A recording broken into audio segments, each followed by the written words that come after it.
Utilize the power of bottom of the funnel SEO with expert Edward Sturm.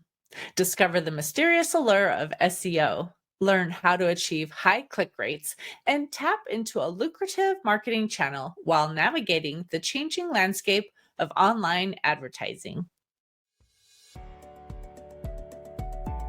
Welcome to Biz Help for You, the show that saves you the expensive learning curve by providing advice from industry experts in every facet of the entrepreneurial journey. Too many small businesses collapse. According to the U.S. Census Bureau, 20% fail within their first year, and less than 35% make it to their 10th anniversary. The goal of this podcast is to change that statistic. So if you're interested in learning more to be a successful entrepreneur, tune in today. Now, let me tell you a little bit about my guest today. Edward Sturm was an early viral video creator on YouTube, made the first play-to-earn blockchain game while running the biggest blockchain meetup in the world, and has done search engine optimization for Fortune 100 companies. So, Edward, welcome to the show. Very excited to be here. Thank you. Well, thanks. I am looking forward to this conversation. But before I get into any questions that I have for you, I'd love for you to tell me just a little bit about your story and how did you get involved in online marketing? I have a weird story. So 10 years ago, 2013, I was a promoter in New York City nightlife. When I graduated college, I went to film school and I made some viral videos. I made my first viral video at the end film school, and then I was making these videos with my friends. We were going viral in the day, and then at night I was working as a promoter in like the most exclusive New York City nightclubs, the places where you would see like Leonardo DiCaprio leaving with 5 models, and I'd be there with like Busta Rhymes and Snoop Dogg, and like me, this like tall, lanky white kid, and I would be there with like 50 Cent. It was crazy, and people be throwing champagne bottles at each other. It was so insane. And I did that for 3 years while making these videos, and no one knew at the time that YouTube was going to become what it became. No one really realized that if you just kept making videos on YouTube, people thought the opportunity was to start on YouTube and go to TV. And we even had an offer for a TV show, which we totally messed up that offer. I could tell that story at another time. But we even had an offer for a TV show, and we messed that up, and we got demoralized because we thought TV was the opportunity, and the real opportunity was YouTube. And I didn't realize that. And so when my friends from New York City nightlife started getting into tech, I said, okay, I'm going to get into tech. I'm not going to do this YouTube stuff. There's no money there. I'm going to do the tech stuff, the startup stuff. That's where the money is. And so I didn't start right away by trying to do startups. By trying to do tech startups, software startups.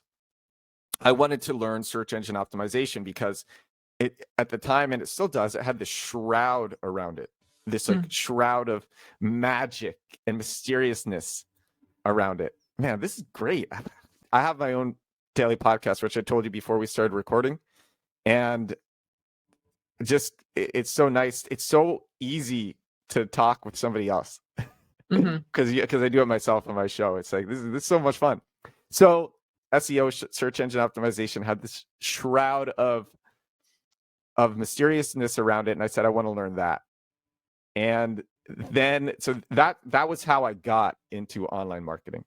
That was like me going from not knowing anything about business and technology to like me just starting to learn about it. And now I'm probably one of the best search engine optimizers in the world. But at the time, I was like, what is it? What are backlinks? What is on-page SEO, off-site SEO, like topic modeling? Topic modeling? How do I crawl a website? What is that? I didn't even know how to use Excel. Well, things have changed a lot too over the years, and understanding, what you need to have on your website and how to market. And, now we have social media, and we're told to be on all these different platforms, and that's how you're going to get the word out. And a lot of people think now we don't even need to have websites because we have social media. I know that's another topic again for another day too, but I would love for you just to talk about What are some of the things that you have seen, maybe trend wise, even in online marketing, that we should consider as entrepreneurs? So on my show, I talk about this thing called bottom of funnel search engine optimization. I talk about that all the time because it is not just my favorite part of search engine optimization, but it is the channel that it is what makes search engine optimization, in my opinion, the best marketing channel there is.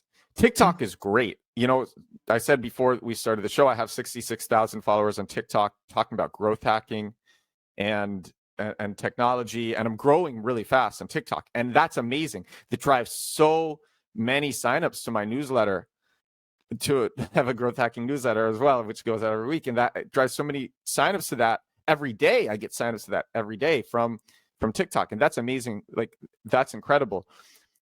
But bottom of funnel search engine optimization, and I'll explain why in a moment, is the most lucrative marketing channel there is. Because the thing about doing TikTok and social media, that's all top of funnel. So Candy, you know what the marketing funnel is, right? Mm-hmm. Could you explain what top of funnel means, mid funnel and bottom of funnel? Well, I know that like at the top is just like anyone who's coming in who finds you, and they may be a good fit, they may not be a good fit.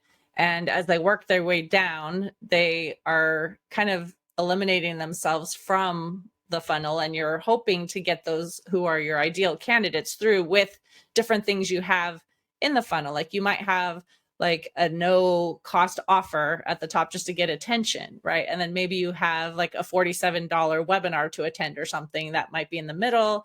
And then maybe you have like a higher level service that you're going to get those ideal customers at the bottom. That's my understanding. Yeah, it's all sorts of that. It's like people at the top, the way that I look at it, very similar. People at the top, they're exploring. They don't know really anything about what they're looking into. They're just trying to learn more. They have no intent to purchase, no intent to use whatever they're looking at. They're just trying to learn. And then in the middle, they're considering it more.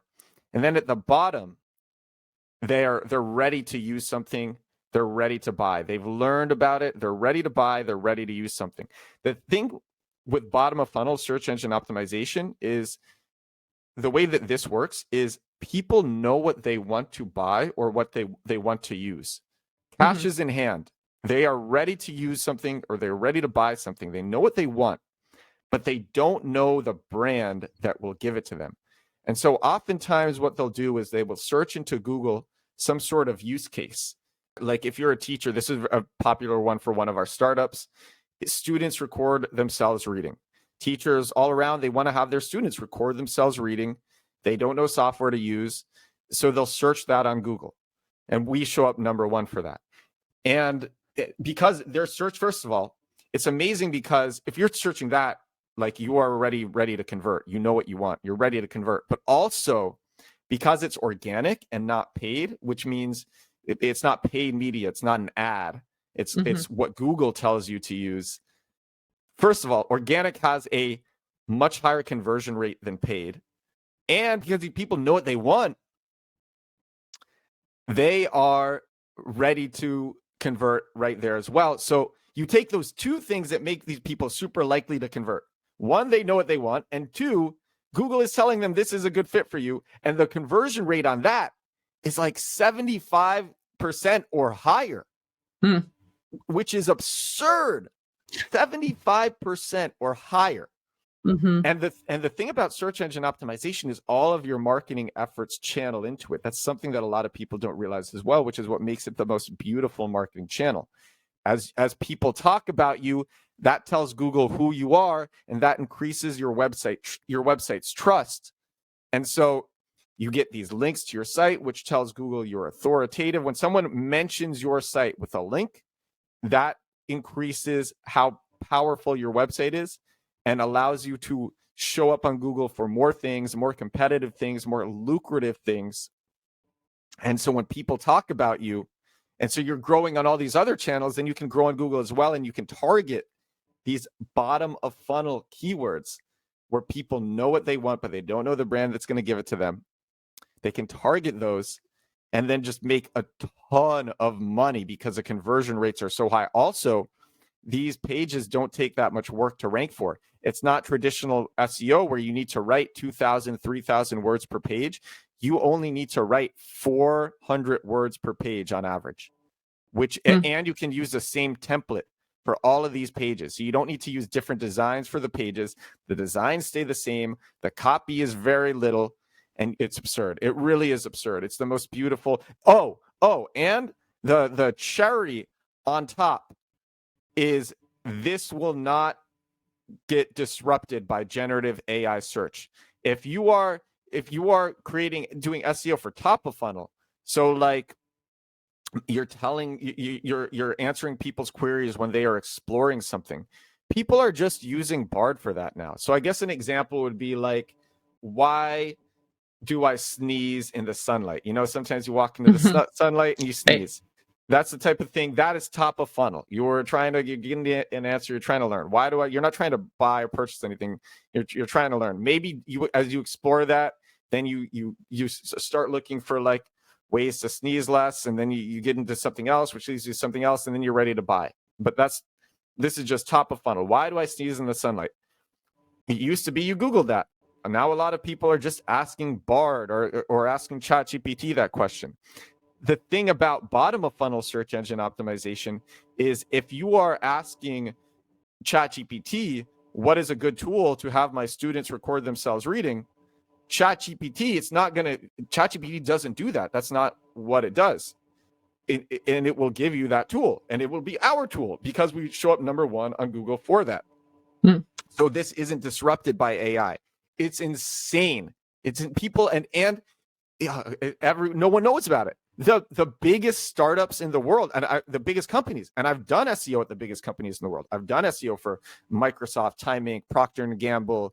I'm forgetting so many funded startups. All of these companies, they think the way that you do SEO is that you target these top of funnel, high volume keywords.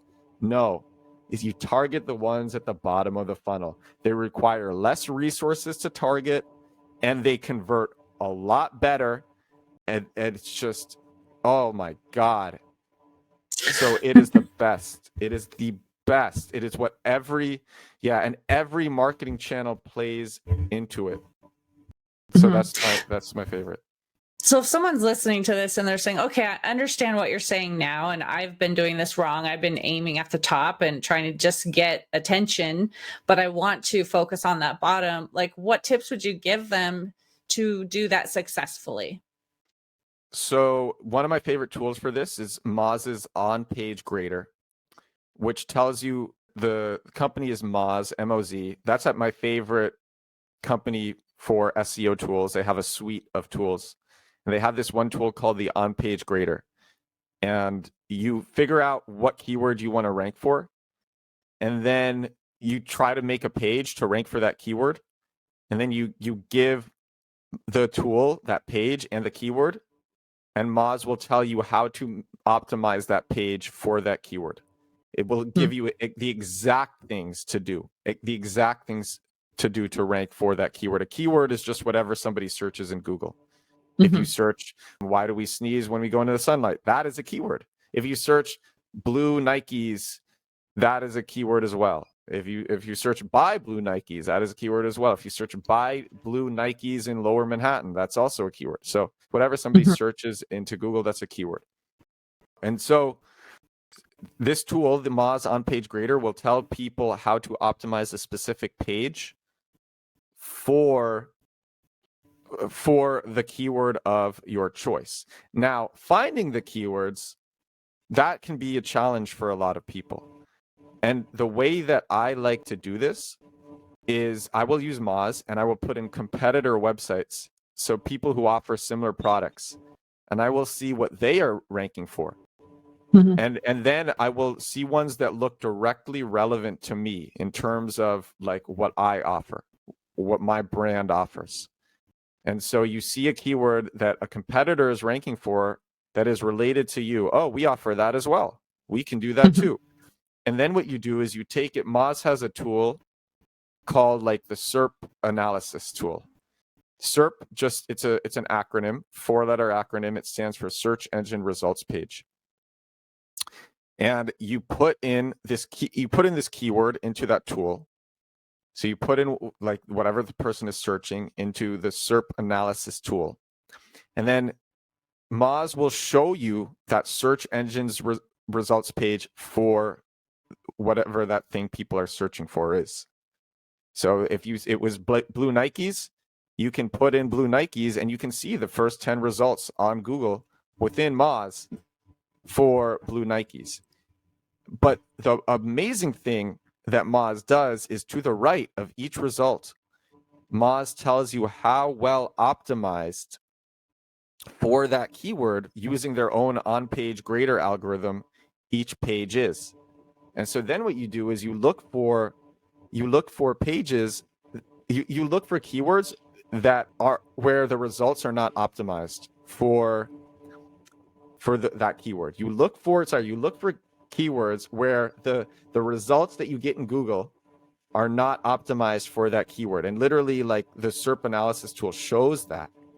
And you just want to see a lot of like yellows. If it's green, that means it's optimized for it. If it's yellow, that means it's not. If it's red, that means it's really not. And you want to see the ones where it's just a bunch of yellows, because no page is optimizing for this because it's so low volume. It's so bottom of the funnel. There's so few people searching this that pages aren't going out of their way to rank for it, even though it has a high chance of converting. Because like I said, marketers don't know about the strategy.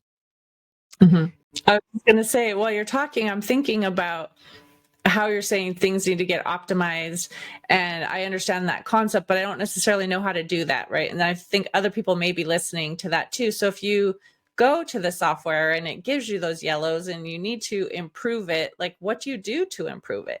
Yeah, that's a great question. You use the Moz on-page grader, the first tool that I mentioned.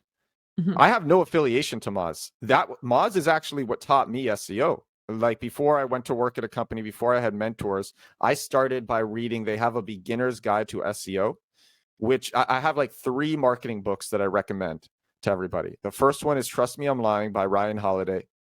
Great book. The second one is Content Inc. second edition. I think the author is Ryan Paluzzi. Content Inc. second edition. Incredible. That's basically the like how to win friends and influence people of our day. And then the third one isn't even a book. It's just this free resource that Moz has on its site called the Moz Beginner's Guide to SEO. And it is thick. It is thick like a book. And that one taught me the basics of search engine optimization. So I learned SEO, the basics of SEO from Moz. And then when I needed my own SEO tools, I just went to Moz. So I was top of the funnel when I was like, I Googled how to do SEO. And then I came across the Moz Beginner's Guide to SEO, and I read it. And then when I needed to use tools, then I was in the middle looking at different tools. And I'm like, well, I trust Moz because they taught me. And then I went down to the bottom of the funnel, and then I converted to them. So Moz's on-page grader will tell you how to optimize a specific page, a URL, for a keyword. They tell you the exact things to do. And so that's how you optimize a keyword. That's how you optimize for a keyword.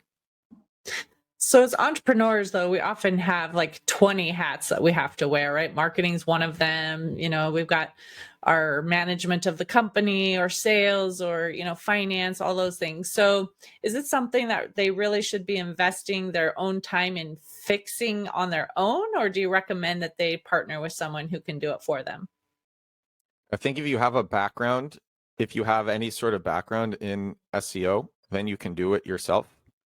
If you have a budget, you could get other people to write those pages for you. I don't recommend using AI to do SEO.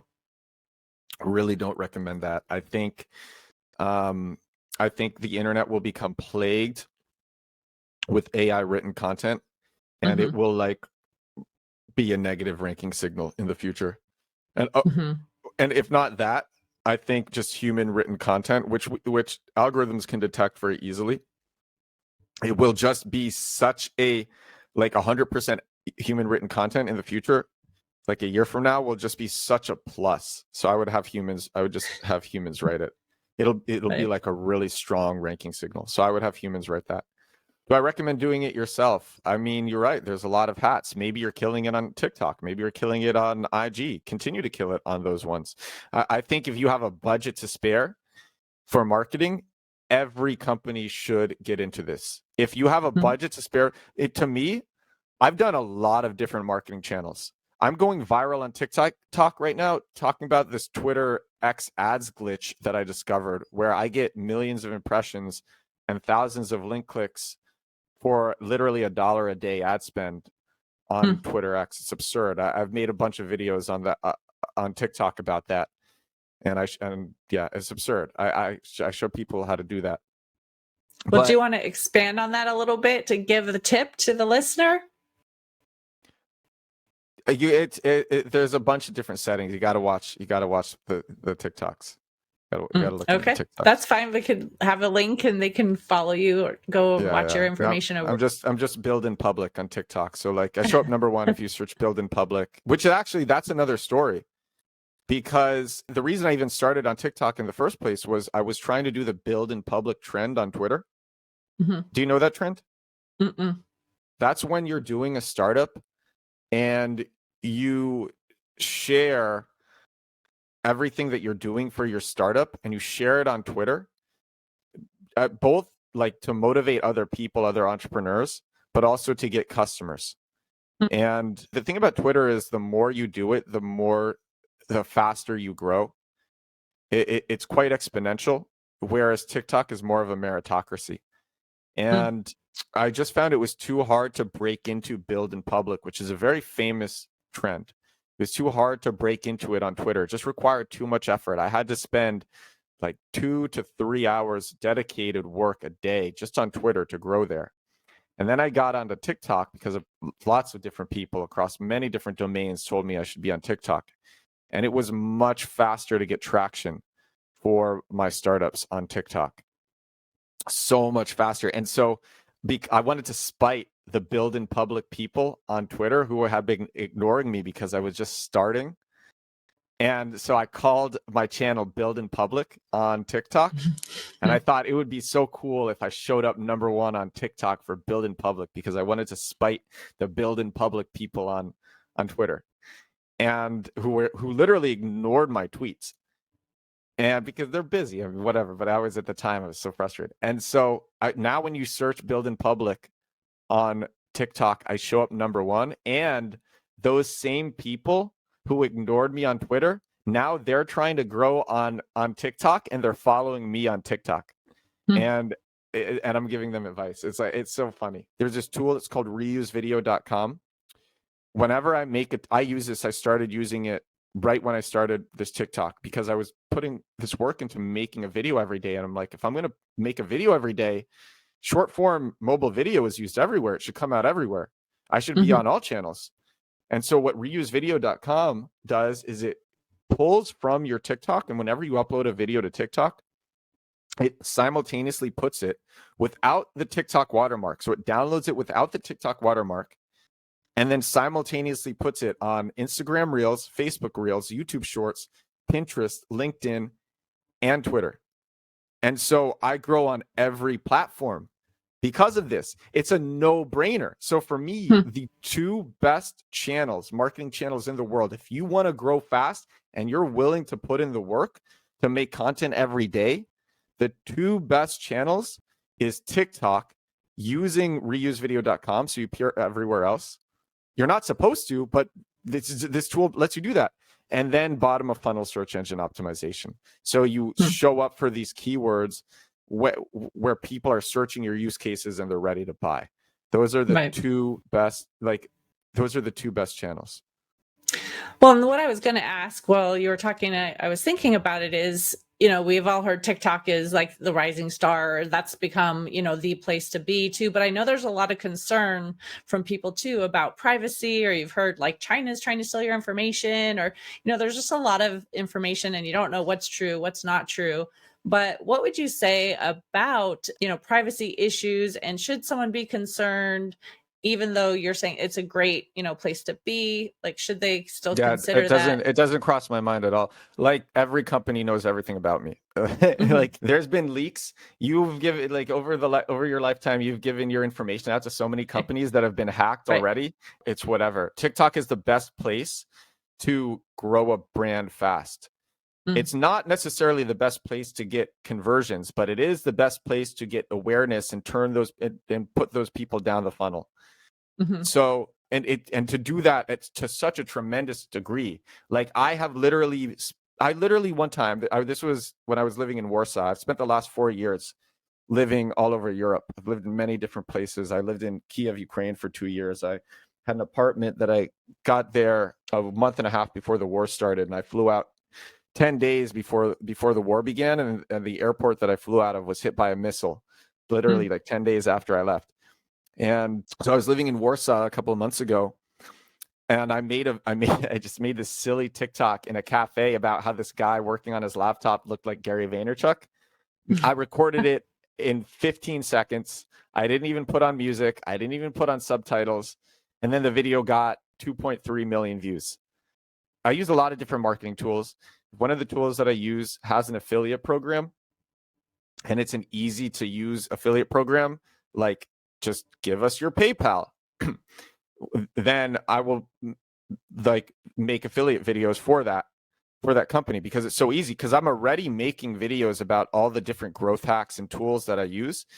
And Mhm. so like it's just very nice if they have an affiliate program. So I made this one video in 15 minutes and about one of the tools that I use. And that video has made me like $5,000, and it was 15 minutes. And that's increasing because it's MRR. I get a portion of all the customers that sign up through that video. That video got 1.8 million views. It's made then it got another million on Instagram. That's made like $5,000, and it's MRR, and it's increasing. I made a podcast recently about this story. In February, a co-founder for one of my startups and we wanted to play around with AI. AI was like, we felt like we need to mess around with this, or else we're going to miss out. We don't want to end up on the wrong side of history. So we made this like AI experiment called bestreasonswhy.com. And you go to it and you just say what you want to, you just say what you want to do or should do. And then the AI will give you 3 reasons to do it. No matter what it is, no matter how lewd, how bad, how evil, no matter how bad it is. We literally had no moderation on V1. It's called bestreasonswhy.com. I made 3 TikToks for that tool in 75 minutes. And the first one got 2,000 views, didn't do anything. The third one got 2,000 views, didn't do anything. The one in the middle, the second one, 67,000 views. And those 67,000 views converted to 3,100 users of the tool in a single day. Crazy conversion rate. Crazy. So I love TikTok. I love TikTok because of that. And because it's the type of thing, like I said, you put out a video on TikTok and it comes out everywhere else. How good is that? That's unreal. Mhm. Right. Right. Well, final question regarding that is there like a certain industry that this doesn't work for them? Because originally I remember TikTok was people were dancing or doing different things, and like service businesses weren't necessarily on there, but maybe if you had a product or something. But what is your opinion on who should be using TikTok and who shouldn't? Yeah, works for everybody. Everyone's on TikTok now. This hack makes your distribution across everywhere. You can also use reusevideo.com to make it so you put out a video on IG Reels and it comes out to TikTok, or you put it out on YouTube Shorts, it comes out everywhere else. You can do that too. I think TikTok's distribution is so strong, and when you're a user of TikTok, the algorithm really knows what you like. And so if you have an interest in 1950s urban planning, something as niche as that, and you're on TikTok and you just are interested in that, and then someone's making content about that, you're going to see it. Even the biggest professionals, like Gary V's head of media buying, he's on TikTok. He's very active on TikTok. Yeah, I think TikTok is good for everybody. What can I ask you, Candy? Uh-huh. What channels, what marketing channels are you most enthusiastic about? Which ones do you love the most? For me personally, what works the best is LinkedIn and my Facebook business page. Those are the two that we get the most interaction on. And especially, I think LinkedIn, because of the professional to the professional, we're a B2B type service. I've also heard for Facebook, users of Facebook now are older, and as a result, Mhm. they have more money. Mm. And so Facebook is also a good place to be. That's what I've heard. I think, yeah, we always just hear there's new things coming out, and that's why, different people are using different things and figuring out where your market is, whether you like to be on that one or not, is, where's your market, where do you need to be? But I think sometimes we feel overwhelmed because there's just so many options out there and we just don't have enough time. And so they say, pick one or two and do those.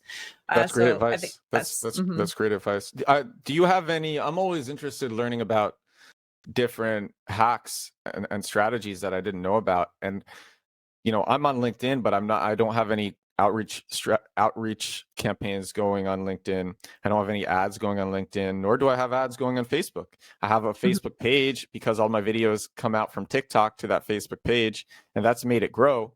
But I'm not super active on Facebook. Do you have any strategies or like crazy hacks like I've talked about for Facebook or LinkedIn? For me, for LinkedIn, I have an article that's written every week. I do post my podcast, to LinkedIn as well. We do post other information. I also create videos that are like 3 or 4 minutes each that I'll post on there. That's like information about things in our business or, again, helping the entrepreneur. So the podcast is, let's say 30 minutes, maybe that video is like 3 or 4. So we're putting different content on there. And then we just this week created, I guess they call them carousel. I'm not even all that into all the terms, but where you can have a post with like 4 or 5 pictures that are part of it. And so we did that to promote our last episode that just aired, and we had a lot of interest, on that too. So a lot of people were looking at that. So Okay. we just learn what other people are doing too and try it, see what works, and so some things might and some things might not, but why not try again? Because I'm trying to get the message out there to help the entrepreneur. So I'm going to try, and see what happens. And hopefully people see it and share it and spread the word. Do you do anything for distribution, or like do the algorithms push out your content to more than first degree connections? Hmm. Yeah. So other people will see it for sure. I mean, obviously, first degree connections, we'll see things too, but it's even for myself. If someone in my first degree like comments or likes or something on that too, a lot of times that will show up in my notification. So I'm seeing other people too that aren't connected to me directly. And so that's what I've seen has worked. Okay. Do you do like follower campaigns on, maybe not paid, but like organic ones on LinkedIn? So like, how are you getting followers on LinkedIn? So it sounds like your distribution channel is LinkedIn. Yeah, I mean, we Yeah. do again post content to like kind of all the platforms, but the best ones for us are our Facebook business page and especially Mhm. LinkedIn. And so we just post the content. People will connect with me, they'll reach out. Again, is it I guess because it's how do people Mhm. find you? That's really the question that I'm curious about. How do people find you on these platforms? Yeah, I mean, that's a good question, even to ask, people at some point, how did you find me or what made I think a lot of times people, when they reach out to me to connect to, they'll give me a message. And so, like, I just had one this morning that someone said, I saw this post that you just did. I liked what you had to say and I wanted to connect, right? Mm. Or someone might say, I saw we had some mutual connections and I wanted to reach out to connect, and so that's kind of what I find out. But a lot of times you just don't necessarily know. People will reach out just for whatever their reason is. Maybe they want to market to you in the long run too, and they want to build a relationship because they know that's the right way to do it instead of just, hey, let's in-mail you and say, hey, if you need help with your digital marketing, I'm here, right? And they don't even know Yeah, anything about you, that doesn't work. No. right? So, Exactly. it's really just you put out a lot of organic content on LinkedIn, Hmm. and then you'll have largely first degree connections interacting, but Hmm. because of that, second and third degree connections we'll see, and then you'll get a bunch of people, either followers or connects from that. Right. Yeah, that makes I've gone viral on LinkedIn before, and it was really exciting. So I I know how powerful that can be. How many followers do you have on LinkedIn? I'd have to go back and look. I don't recall. I actually have my admin who helps with the social media and stuff too, looks at some of the numbers for me. But LinkedIn is my best one. And I forget how many thousands, are on that one. Yeah, But I'm not as concerned necessarily about the number of people as much as building relationships with people I think that are going to be key for me. And I want to support them. They want to support that's really me, hard. That's I'm here in New York. I'm going to some like really exclusive tech event tonight in New York, and I don't even really want to go. Mm, I like it's New York Tech Week, but the thing is like I already know very, very successful people. But a close friend of mine from New York City nightlife became a founding member of Ethereum, founded mm, Ethereum with Vitalik Buterin, close friend of mine from nightlife. Like many of my close friends are deca millionaires or 100 millionaires. And I know a lot of amazing people. And so my question to you is like, have the bandwidth, because I think it can be problematic when you're spread too thin among people. mhm. I think it's so much better to have deep relationships than Right. like a few deep relationships than many shallow relationships. Right. I agree. Especially because I'm actually an introvert. So I would much rather just have a few close people that I interact with than trying to, like, when you go to a big event, I don't try to work the room. I might see one or two people and talk to them, you That's the know? way that you do it, though. That's how you actually do Mhm. it, because then you create top of mind awareness with those people. Whereas if you Right. work the room, people forget about you. Mhm. Exactly. So Well, I know I we're agree. running short on time though, too. So do you have an offer that you would like to extend to our listeners? And how can they connect with you if they want more information? My podcast is The Edward Show. You can get that wherever you get your podcasts. Search The Edward Show. My name is Edward Sturm, and my TikTok is Build in Public. If you don't use TikTok, all my videos come out to Build in Public on YouTube. And also my Instagram is edward.builds, or Twitter, where my TikToks come out as well, is Show Progress. Show Progress on Twitter. If you want to learn how I do the Twitter ads glitch, I make videos about it on TikTok, and you can click series in my bio on TikTok, and then you'll see it. You'll see it there. And Perfect. it's honestly it's a course that I just made. I spent like a few days just showing all the settings and the edge cases, the ads that I've run, and the things that I've sold with the glitch. Pretty amazing. So that's on TikTok there. But my show is The Edward Show, and I welcome anybody to reach out. This was great. Perfect. Well, thank you so much, Edward, for being a guest on my show and talking about this topic and helping to educate just on how to be seen and get out there in the world and, have those customers find That's us, the ones who truly by the want way, us. I want to say that's what my show is about. It is about being seen and getting distribution. That's what the Edward Show, my podcast, is about. Because to me, that is my passion, is being seen and getting distribution. So that's the top of mind awareness that I would like to have, is for that stuff. Yeah. Perfect. Well, thank you. It was a great discussion. I appreciate your time. Thanks, Candy. Thank you, listeners, for tuning in today.